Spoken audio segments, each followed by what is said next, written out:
वबरकातुहू।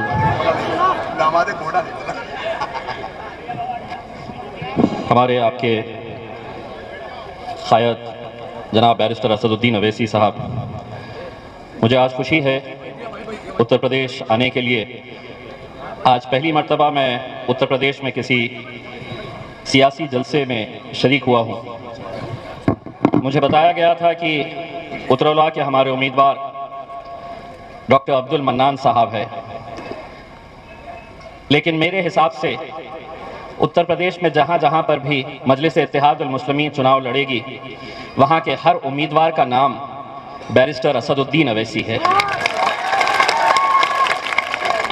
चेहरा doctor mannan साहब का हो सकता है, वोट आप डॉक्टर मन्नान साहब को देंगे, लेकिन इस वोट के जरिए जीत हासिल होगी सही मानों में किसी की, तो वो मेरे क़ायद बैरिस्टर असदुद्दीन अवैसी साहब की जीत होगी। इतने सालों तक मेरे भाइयों हमने क्या किया, यह आप भी अच्छी तरह से जानते हैं और मैं भी अच्छी तरह से जानता हूं। कुछ दिन पहले मैंने उत्तर प्रदेश के मुख्यमंत्री का एक बयान सुना था, जिसमें उन्होंने ये बताया था कि एक शख्स यहां पर उत्तर प्रदेश में आ रहा है, CAA NRC के बारे में वो लोगों को भड़का रहा है। एक तरीके से उन्होंने बिना नाम लिए हमें धमकाने की कोशिश की, डराने की कोशिश की। मैंने सोचा बहुत हो चुका, अब जाना पड़ेगा और जवाब भी देकर आना पड़ेगा। जिस अंदाज में मुख्यमंत्री साहब आपने मेरे क़ायद बैरिस्टर असदुद्दीन अवैसी साहब के बारे में जो कहा, उसका जवाब सिर्फ अकेले मैं नहीं, सिर्फ अकेले उत्तरौला के मुसलमान नहीं, बल्कि इस मुल्क के तमाम मुसलमानों की तरफ से जिस लहजे में आपने हमसे कहा है, उसी लहजे के अंदर हम आपको जवाब देना चाहते हैं। सुनिए, जरा गौर से सुनिए, जहां कहीं पर भी बैठे हैं जरा गौर से सुन लीजिए। राहत इंदौरी साहब का नाम तो सबने सुना होगा। उन्होंने एक बात कही थी, मेरा जवाब उन्हीं की ज़बानी ये है, कुछ मैं कहूंगा कुछ आप कहेंगे मेरे साथ। सभी का खून शामिल है इस मिट्टी में, सभी का खून शामिल है इस मिट्टी में। ये मुल्क तुम्हारे, उन्हें सुने नहीं आया, ये मुल्क तुम्हारे। आधा मैंने कहा, आधा आपने कहे। अब ये मीडिया वाले जाएंगे,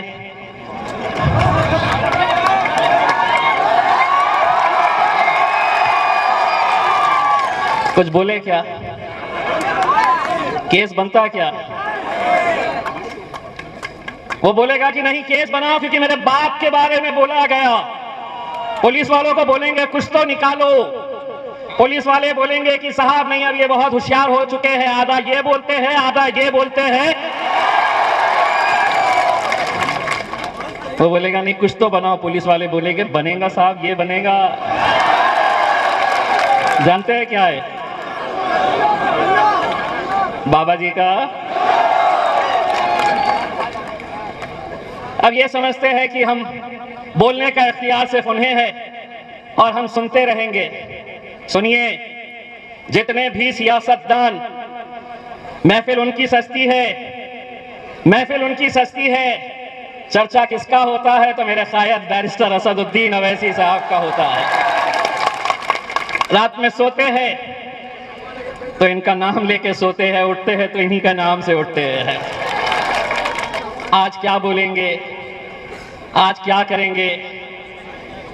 आज असल में हकीकत यह है कि हम जब उत्तर प्रदेश के अलग अलग इलाकों के अंदर देखते हैं कि एक जन सैलाब उमड़ पड़ा है, लोगों की मोहब्बत बैरिस्टर असदुद्दीन अवैसी साहब के लिए, देर आए दोस्त आए। दोस्तों, अगर यहां पर कोई मुझे जानता नहीं है तो मैं अपना तारुफ इस नजरिए से करवाना चाहता हूं कि मैं सिर्फ एक सांसद नहीं हूं, हमारी पहचान ये भी है कि हमने महाराष्ट्र में शिवसेना के गढ़ में उन्हें हराकर हमारे झंडे को हमने लहराया है। बड़ा गर्व था, बड़ा घमंड था, ये हमारा गढ़ है। हमने कहे उसी गढ़ में तुम्हें हम, और मुमकिन है बशर्ते कि हमें एक ताकत बनकर खड़े रहने की जरूरत है। ये सच्चाई है, ये अल्लाह का लाख लाख करम है कि जिस पार्टी के बारे में कहा जाता था कि ये तो सिर्फ हैदराबाद से एक इनका सांसद चुनकर आता है, एक सांसद, ये क्या कर लेगा? अल्हम्दुलिल्लाह अब एक नहीं है।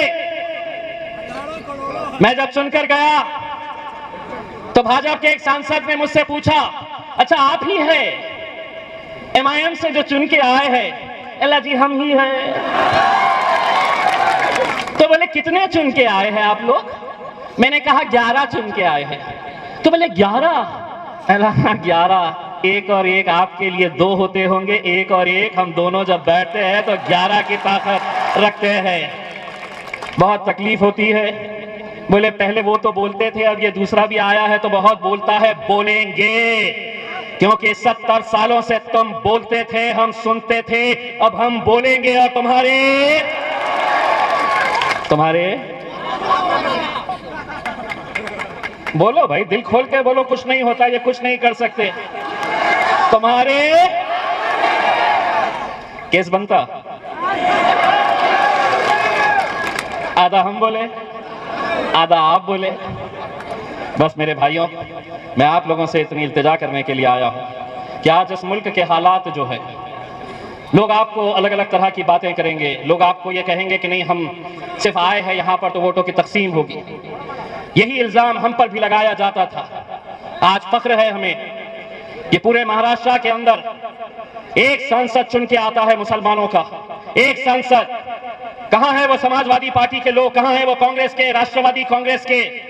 कहां है वो शिवसेना के लोग जो कांग्रेस और राष्ट्रवादी के साथ सत्ता बना लेते हैं? एक ही सांसद पूरे महाराष्ट्र से चुनकर आता है, और वो भी अल्हम्दुलिल्लाह किस पार्टी से ताल्लुक रखता है? तो वो अल्हम्दुलिल्लाह मजलिस इत्तेहाद और मुस्लिमीन का सांसद चुनकर आता है। क्यों आता है? हम भी जब खड़े रहे तो हमको भी यही कहा गया कि नहीं, अब ये खड़े हुए हैं, अब शिवसेना जीत जाएगी। ये खड़े हैं तो भारतीय जनता पार्टी की जीत यकीनी हो जाएगी। हमने अपनी आवाम से कहा, एक बार धक्का लगाओ तो सही। अल्हम्दुलिल्लाह ऐसा धक्का लगाए कि 30 साल से जिस शहर के अंदर शिवसेना जीत कर आती थी, आज वहां पर मेरे मजलिस के झंडे लहराते हैं। एक नेता ने आकर कहा, ये जो चुनकर आया है ना महाराष्ट्र से सांसद, ये सिर्फ एक्सीडेंट था, बोले चुनकर आ गया है। मैंने कहा इंशाल्लाह अब पूरे हिंदुस्तान के अंदर जहां जहां पर भी मजलिस इलेक्शन लड़ेगी, इस तरह के एक्सीडेंट्स होते रहेंगे। बस आप लोगों से यही इल्तिजा करने के लिए आए हैं मेरे भाइयों। जिस दिन इलेक्शन का दिन आएगा, अलग अलग सियासी जमातों को आपने हर बार आजमाया है। एक बार बैरिस्टर असदुद्दीन अवैसी साहब को, दोस्तों इतना फख्र होता है मुझे, इतना फख्र होता है जब मैं देखता हूं कि पार्लियामेंट के अंदर एक तरफ भारतीय जनता पार्टी के, समाजवादी पार्टी के, कांग्रेस के, राष्ट्रवादी कांग्रेस के असदुद्दीन अवैसी साहब अकेले, लेकिन जिस हिम्मत के साथ वो खड़े रहते हैं, नरेंद्र मोदी की आंखों में आंखें डालकर बोलते हैं, तो मेरे मन में भी ये सवाल आता था कि आखिर असद साहब को ये हिम्मत कहां से मिलती है? तब ख्याल आया कि ये हिम्मत उन्हें मिलती है यहां से, ये ताकत मिलती है यहां से। तुम साथ में हो तो हम हर मुकाबला करने के लिए तैयार हैं। आपसे कहेंगे कि होगा, आप कितने सीटें लड़ेंगे, आप कितने जीत कर आ जाएंगे, क्या हुकूमत आप बना सकते हैं? नहीं बनाना है हमें हुकूमत। गूंगे मुक्के बहरे लोगों को संसद में या उत्तर प्रदेश की विधानसभा के अंदर नहीं भिजाना है। लोग जब पूछते हैं कि 2 क्या कर लेंगे, 1 क्या कर लेंगे, 4 क्या कर लेंगे, तो मैं उन्हें जवाब देता हूं कि जंगल में कुत्ते और बिल्लियों की गिनती नहीं होती है, शेर कितने हैं ये देखे जाते हैं। शेरों के बच्चों को भिजाओ, शेरों के बच्चों को भिजाओ। और जो बहुत सारे देखिए ताकत किसकी है ये हमको भी समझने की जरूरत है। आज अलग अलग राजनीतिक पार्टियां इतनी खौफ खाई हुई है, छोटे छोटे दल जितने दूसरे दल है सबको ये कह रहे हैं तुम आओ मैं अकेले नहीं लड़ सकता, तुम भी आ जाओ मैं नहीं लड़ सकता। हालात तो ये हो गए हैं कि सारे जुगनू महफिल में बैठ गए हैं और ऐलान ये कर दिया गया है कि सूरज को कैसे हटाया जाएगा। मेरे भाइयों, ये इलेक्शन इस मुल्क की तकदीर बदल सकता है। ये इलेक्शन मुसलमानों की तस्वीर बदल सकता है, हमारा मुस्तकबिल बदल सकता है। सिर्फ एक चुनावी क्षेत्र की हम बात नहीं कर रहे हैं, जितनी सीटें उत्तर प्रदेश से मजलिस को मिलेगी आप ये समझ लीजिएगा कि पूरे हिंदुस्तान के अंदर हमारी सियासत, हमारी क़यादत जिंदा होगी और उसे जिंदा करने का अगर किसी के सर पे सहरा जाएगा तो मेरे कायद के ऊपर जाएगा, जिन्होंने इस मुल्क के मुसलमानों को सिखाया है कि इस मुल्क के अंदर रहना है, जीना है तो सर ऊंचा करके, सर अपना सीना चौड़ा करके चलो। ये सीख हमें मिली है। मेरे भाइयों, नतीजे आने के बाद हम भी फख्र से ये कहना चाहिए, हमने भी ये कहना चाहिएगा कि उतरौला में डॉक्टर मन्नान साहब के लिए इत्तेहाद की भीख मांगने के लिए हम भी आपके दरबार में आए थे और आपने हमारी झोली अपने वोटों से भर दिए हैं। हम उम्मीद करेंगे कि इंशाअल्लाह आने वाले वक्त के अंदर मजलिस के जहां जहां उम्मीदवार है वहां से आप हमारे मजलिस के उम्मीदवारों को ताकत दीजिए। दोस्तों, मुझे मालूम है कि मेरा आपका रिश्ता क्या है।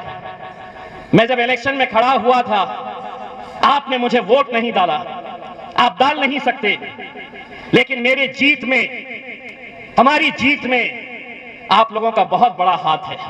वो किस तरह से कि इलेक्शन मैं लड़ रहा था लेकिन अल्लाह की बारगाह में सिजदा आप लोगों ने किया था कि अल्लाह इन्हें जिता दे। वो रिश्ता था हमारा। लोग कहते हैं कि शिवसेना का गढ़ था, तुम जीते कैसा, तुम कैसा जीत सकते हैं जहां पर पूरे मुल्क के अंदर मोदी की लहर चल रही थी और वहां औरंगाबाद जैसे शहर से मजलिस अपना झंडा लिए आगे चल रही थी। मैं लोगों को कहता हूं कि वोट तो मिले ही थे लेकिन हमारी जीत दुआओं से भी हुई है। अल्हम्दुलिल्लाह दुआओं से हुई है। सिर्फ वोट ही नहीं करना, आप लोग मजलिस की कामयाबी के लिए दुआ भी करिएगा, क्योंकि एक तड़प जो हम बैरिस्टर असदुद्दीन अवैसी साहब के अंदर देखते हैं दोस्तों, शायद ही हिंदुस्तान में ऐसा कोई नेता होगा जो दिन देखता है ना रात देखता है। सिर्फ यही तड़प है कि आपके अंदर एक एक असदुद्दीन अवैसी को तैयार करे और इंशाअल्लाह हम यहाँ उम्मीद करते हैं कि आप लोग यहाँ पर डॉक्टर मन्नान साहब के अंदर भी आप बैरिस्टर असदुद्दीन अवैसी साहब को देखेंगे। बहुत बहुत शुक्रिया। वाखिर दावाना अल्हम्दुलिल्लाह।